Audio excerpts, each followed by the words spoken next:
பாவம் செய்தால் என்ன ஆகும் தெரியுமா? ஒரு மனிதன் செய்த பாவம் அவனை விட்டு போகாது. வாக்கால் செய்த பாவத்தை வாக்கால் அனுபவிக்க வேண்டும். உடலால் செய்த பாவத்தை உடலால் அனுபவிக்க வேண்டும். மனத்தால் செய்த பாவம் மனத்தையே வதைக்கும். குற்றமற்றவரை தண்டித்தவர்களுக்கு என்ன நடக்கும் தெரியுமா? குற்றமற்றவரை தண்டிப்பது கொடுமையான செயலாகும்.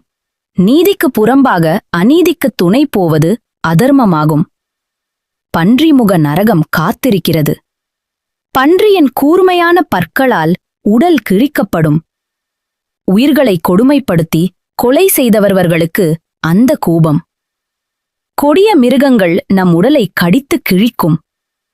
விசித்திரமான மாடுகள் கீழே போட்டு மிதித்து அழிக்கும். இதற்கெல்லாம் காரணம் நம்ம செயல்தான். எனவே ஒவ்வொரு மனிதனின் பாவத்திற்கு ஏற்ற தண்டனை நரகத்தில் நிச்சயம்.